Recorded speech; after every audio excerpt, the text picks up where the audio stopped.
Part 3. Or is this part 4 now? This is a pretty long lecture, so enjoy your weekend lecture, kids. Students, I should say. You guys are not kids. I don't want to treat you like kids. As I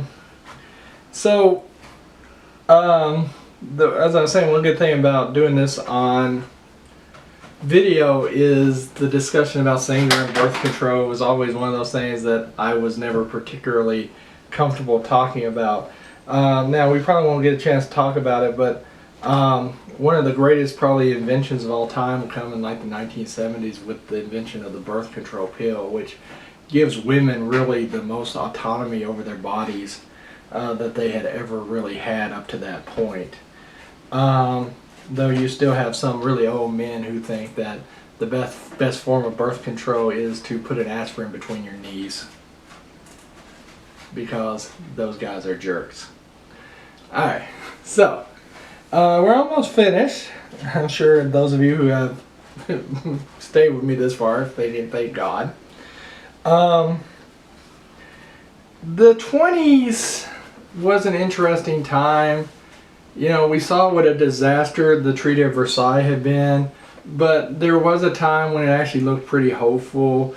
Germany and France will come to terms on reparations, and they'll come to terms on their border.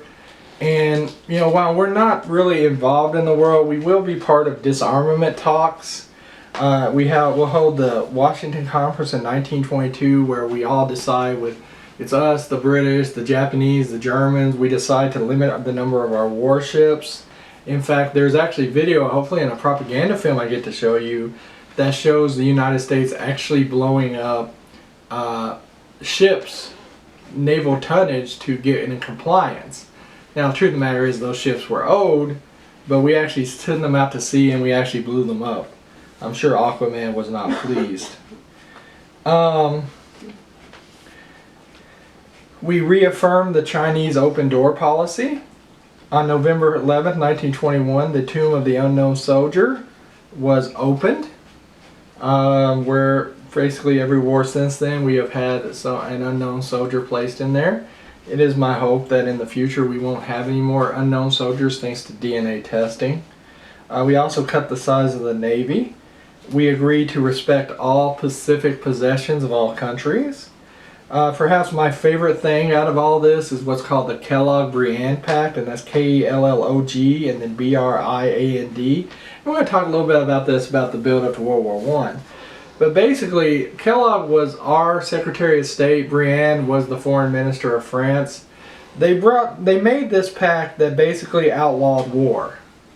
And it's like 63 countries will sign on to it or something like that. Like I said, we'll talk a little bit more about it. Now, this was kind of a feel-good thing because, you know, what do you do if someone breaks it? If someone breaks it, the only way you can bring them into compliance would be to wage war on them, which means you would be breaking it.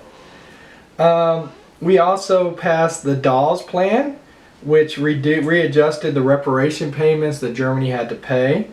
It was kind of difficult for Germany to pay sometimes. We'll talk about their severe inflation next time.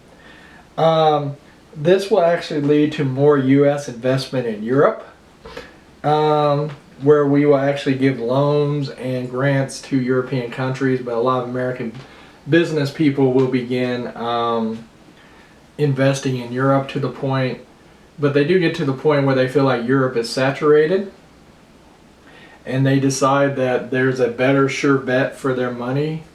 It's called the New York Stock Exchange, because it keeps going up and up and up, and as we all know, bubbles will never burst.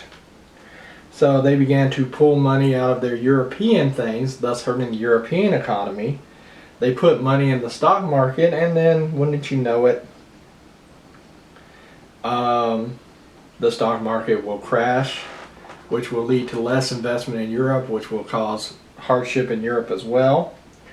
One of our big things during the 20s is we wanted all the countries that we loaned money to during World War I to actually pay us back. They weren't really fond of that idea because their basic thought was they paid with blood and we paid with money, and that seemed perfectly fair to them. And we were like, basically, no, you pay us what you owe us. In fact, only Finland did not default on their debt test. That's why we're so close to Finland today, obviously. Well, that's the 1920s. Again, I want to apologize for not being there this week. It's been kind of a tough week. A lot of you guys have reached out to me this week, and I very much appreciate it. Just know that I look forward